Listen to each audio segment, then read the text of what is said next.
Okay, hi guys. Good Welcome. morning, Good morning. everyone. Good morning, sis. Good morning.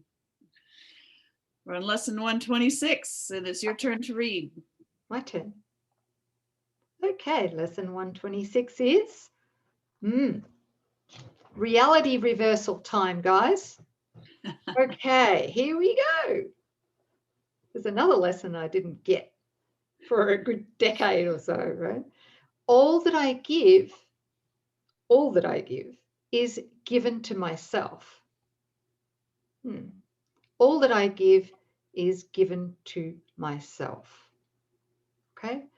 Yeah. Well, let's unpack this. Yes. Yeah. Today's idea, completely alien to the ego and the thinking of the world, is crucial to the thought reversal that this course will bring about. If you believed this statement, all that I give is given to myself, there would be no problem in complete forgiveness, certainty of goal, and sure direction. You would understand the means by which salvation comes to you and would not hesitate to use it now. For the means is forgiveness, right? Yes. Let us consider what you do believe in place of this idea. It seems to you that other people are apart from you and able to behave in ways which have no bearing on your thoughts nor yours on theirs. There's that private mind, Yes. separate body, right? Right. Yeah. Therefore, your attitudes have no effect on them, and their appeals for help are not in any way related to your own. Anybody know that one? Not my problem. It's not my That's problem. not my problem. Mm-mm. That's yours. Mhm. Suck it up, love. Yeah. You brought it on yourself. Oh, dear. You further think that they can sin. They can sin. We believe people can sin. Mhm. Right? You further think that they can sin without affecting your perception of yourself, while you can judge their sin. Goody, goody. Mhm. And yet remain apart from condemnation and at peace. Okay? Mhm. Wow. Gosh. When you forgive a sin, oh, he's got this is a quote marks, right? Uh-huh. When you quote, forgive a sin, there is no gain to you directly. Wow. You give charity to one unworthy merely to point out that you are better on a higher plane than he whom you forgive. He has not earned your charitable tolerance, which you bestow on one unworthy of the gift, because his sins have lowered him beneath a true equality with you. He has no claim on your forgiveness. It holds out a gift to him, but hardly to yourself. Wow, there's the kind of forgiveness that the world practices, That's right? exactly right. I Yes. forgive you, Mhm. um, For what you and really but did. I forgive you, but I'm not going to forget it, right? Yes. That's Because another common saying. I'll forgive, but I never forget. exactly, and I forgive you because I mean, let's face it, I'm a whole lot better than you, right? Yeah, Yes. I'm more spiritual. I'm more benevolent, and I'm going to give it to you even though you don't deserve it. right. So what I've done is I've said that what you the sin that you committed is Mhm. real. Mhm. Damn it, it is real. Yeah. And look at me. Mhm. I'm going to forgive this real sin that you Mhm. committed, Yes. right? Identifying your brother as sin, as the sin that they committed. Of course. Yeah. Great. Yeah, sounds terrific. Mm. Not. Hmm. Okay. Thus, is your forgiveness basically unsound, a charitable whim, benevolent yet undeserved, a gift bestowed at times and at other times withheld, That's exactly what we do. We choose this one I'll forgive, but that one I won't, right? Because of specialness. Oh, of course. With our kids, we forgive our kids. That's right. Sometimes we forgive our partner. Mm-hmm. Yeah? But the guy at work, No. or the girl at work, or the woman at work, forget that. Off with their head. Off with their heads. Guillotine. Right. Okay.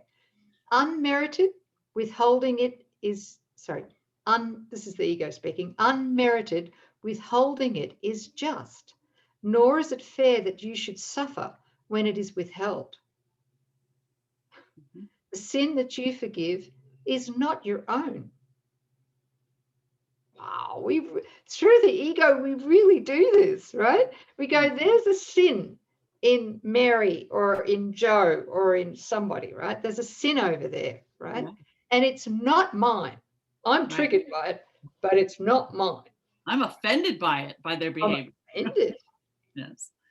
Oh, someone apart from you committed it. Someone apart from you. Mm-hmm. Oh, boy. That's And it. if you then are gracious unto him by giving him what he does not deserve, the gift is no more yours than was his sin. Mm-hmm. Right? If this be true, forgiveness has no grounds on which to rest dependably and sure. It is an eccentricity in which you sometimes choose to give indulgently an undeserved reprieve.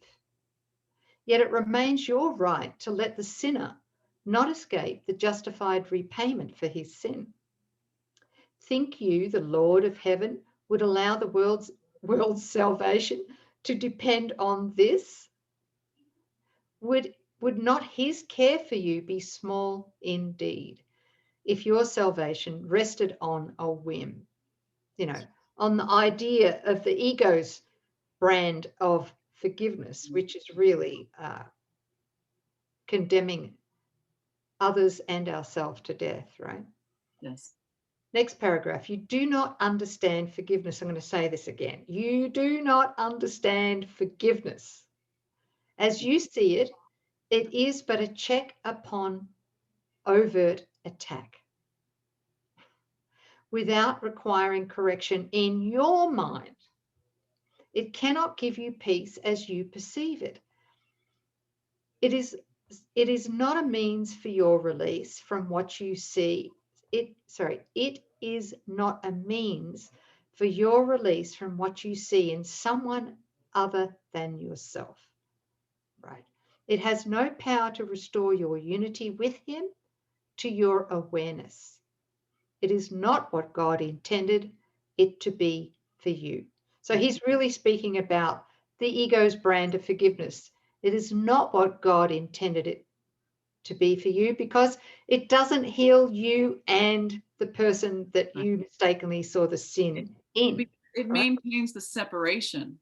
Yeah, it maintains the separation. And even in like churches that mean well, it's still, they say, well, we need to forgive that one. We need to see him as God is seeing him. Right. But what they're not recognizing is that they still have made the so-called sin real. And Jesus says, you cannot forgive what you have made real. Same thing with sickness. If you see someone who's sick and you've made it real, but you're trying to pray for them, that doesn't work because you've judged it as real. So forgiveness past, judging something as real doesn't work. We've got to heal it where it's at. He's going to go into this beautifully, but it's in our mind that forgiveness heals. It heals the belief that you and your brother are different or separate. So when I judge a sickness as real or a sin as real, obviously I'm going to be triggered and I'll have fear about it or whatever, right? Right. Okay. I'm actually blocking God's healing. That's right. That's it. Our judgment of a false illusion makes that as it's a total block. And that's why we need to forgive. Yes. Right? And we actually don't really forgive the sickness itself because in truth, there is no sickness or sin. What we do is we fess up and say, sorry, Holy Spirit, I've been mistaken in believing that this appearance, ego appearance phenomena, right, is real. Yes. And I want to forgive myself for it. I want to forgive this belief. It always comes back to the self. Yes. I forgive myself for having mistakenly believed whatever it is I am seeing through the body's false 5 senses. And in the recognition that we wanted to make that real so that our mind isn't open to God, so that we do have the block to the awareness that I and the Father are one. We're, it's the mind that's fixated on what's not true through fear and judgment and control. These are all the ways that we block the movement of God, or being just the expression of God. That's what all this unforgiveness is. Yeah, just a block. Sorry for having believed that to block my awareness to what's really happening here. Yeah, beautiful. Then we can heal. Yeah, that's right. Then our perception can be healed. Our mind can be healed. And that's all there is to the problem. And what I meant by then we can heal, is that we become the expression of God's healing and God's love for others who may still believe they are sick or in pain or in lack or in conflict, or whatever it might be, right? So you're saying we can't give what we haven't first received. Exactly. Thank you, Sis, for saying it so beautifully. That's it. We have to receive the atonement. Thank you. Thank you. Got what paragraph we're up to? I don't know. You don't know. I think we're up to 7. Not having given him. Yeah. Okay. Not having given him the gift he asks of you, you cannot recognize his gifts and think he has not given them to you. Oh boy. Yet would he ask you for a gift unless it was for you? Could he be satisfied with empty gestures and evaluate such petty gifts as worthy of his son? Salvation is a better gift than this, and true forgiveness, as the means by which it is attained, must heal the mind that gives, for giving is receiving. What remains as unreceived has not been given, but what has been given must have been received. There it is. This is what you just said before, right? Yeah, right. I must receive first before I can give. Yeah. That's right. Because if you're not receiving truly, if you're not giving the real gift, you're giving attack. If you think you know what anything is for and you move before you receive. So instead of waiting on your, the Holy Spirit, your right mind, checking in with God, what is this? And truly receiving a real gift and then giving it. Because otherwise, if you decide, the mythical me or ego decides, I know what this is, I know what needs to be done, and you try to give to a brother, you're attacking him. You're compounding the problem. You're giving more fear, right? And all attack is self-attack. You're not only attacking your brother, but because you and your brother are one, you're attacking yourself. So make sure that you receive a real gift, the real message from the one who knows before you extend. And then what you give is given truly. Yeah. Can I give a practical example? I'm going to try and summarize this. That'd be great. And I'm going to try not to lose the impact of it, right? Yes. I don't know if maybe I've shared this story before, but forgive me if I have, all right? It's pertinent to this. Yeah, and I've had many, many, many similar instances. But one that stands out right now is that this is a number of years ago, my daughter was very, very ill. on death's door, literally. And she had anorexia nervosa and bulimia and weighed 78 pounds or 77 pounds, and she's taller than me. And the doctor, her doctor, had called me and was crying on the phone. I think you know this, sis, you were there. Mm-hmm. Yeah. Her doctor was crying on the phone, saying to me, you have to do something. Do you realize your daughter is going to be dead within a week or a month? Mm-hmm. All right. Because her, what's it called? The test results revealed that, I've forgotten the name of it, but I can't remember the name. I'm hopeless. I used to be good at this, but I'm losing it all. The ego's laws, right, say that her major organs are going only have a short time. Yeah. All right. Now, I was alone in my apartment when I received the call. And of course, the first thing was the panic of the ego, the mythical me, the Nouk part, the mother, right? Mm-hmm. And the guilt. I don't know if you can associate with this, but the guilt went from, a 5 to 1,000 in that instant. And the ego was just telling me, look what you've done. What kind of a mother are you? And if she dies, on your head be it. It went ballistic. Yeah. But at some point, I realized, because I understood at that point, that if I was going to entertain these ego attack thoughts, that I was going to kill my daughter quickly, right? Mm-hmm. Because we share the same mind. Right. And I prayed with Jesus at the time and just said, I don't know how to see this. I don't know anything. And I want for my daughter to be healed, her mind to be healed. Mm-hmm. Prioritize the mind healing. Yeah. And for the message that I received was that I had to accept the healing. I had to, as quickly as possible, sit down and join with him. Join with, well, for me, it was Jesus, right? And really, really join with Jesus in accepting the atonement. Like I'd never accepted the atonement before. That was where it was at.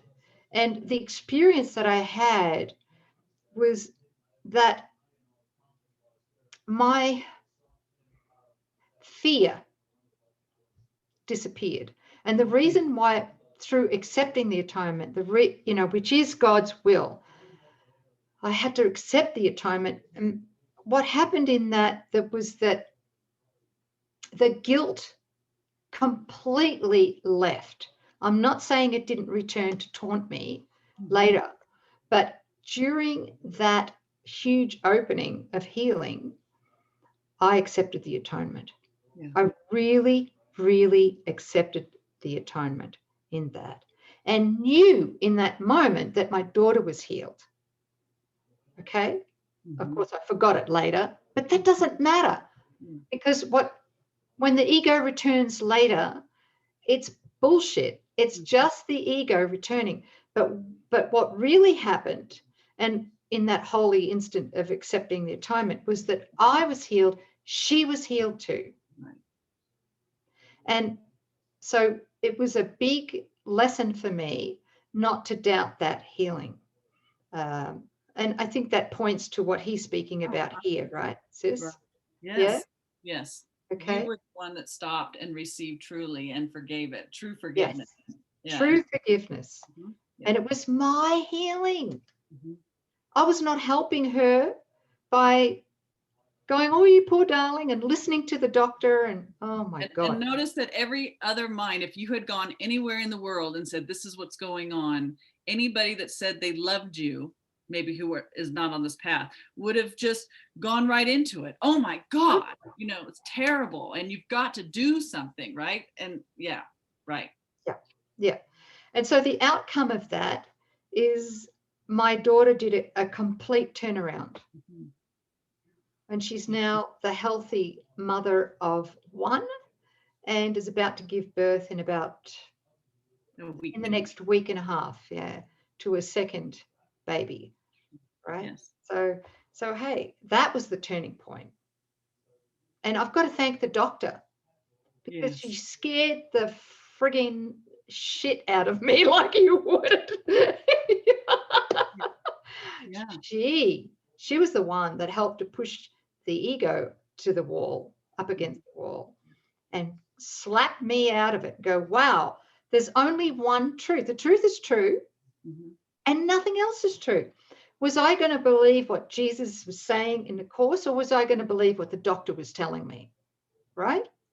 That's the choice every moment. And thank you, because your decision to not go down that rabbit hole not only saved your daughter, but I mean, there's so much more light on the weight of truth now that flooded in with your just holding the line. And then, your daughter's turnaround is the proof of that, making the choice for God, for only what's real. So thank you.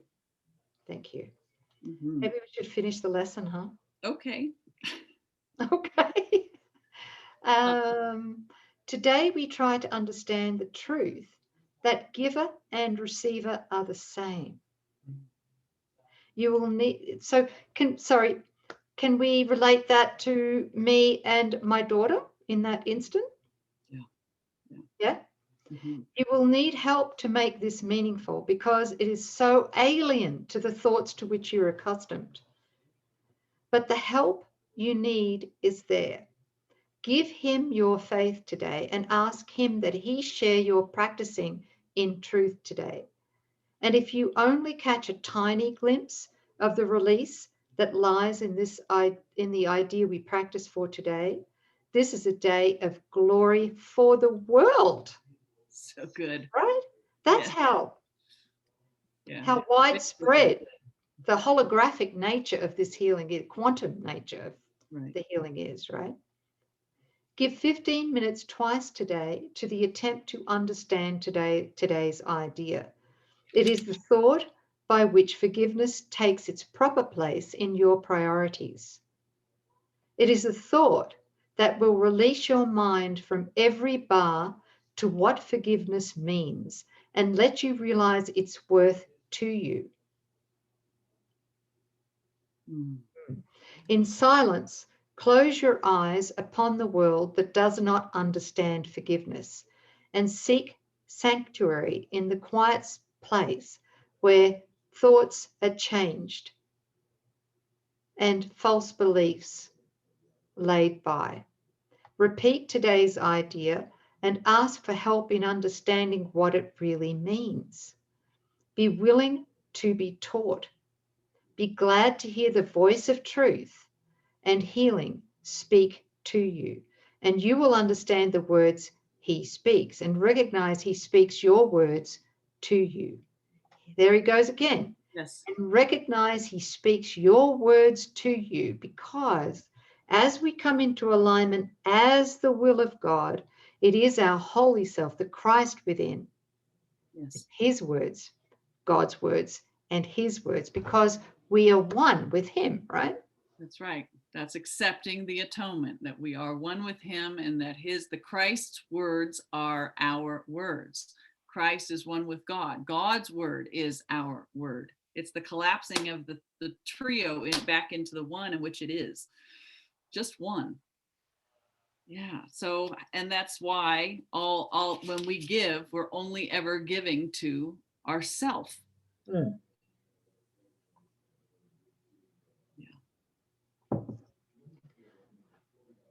Next, as often as you can, remind yourself you have a goal today, an aim which makes this day of special value to yourself and all your brothers. Do not let your mind forget this goal for long, but tell yourself this: All that I give is given to myself. The help I need to learn that this is true is with me now, and I will trust in him. And then spend a quiet moment opening your mind to his correction and his love. And what you hear of him, you will believe, for what he gives will be received by you. Wow, beautiful. All that I give is given to myself. Thank you. Isn't that beautiful? It And is. I think this is a good place to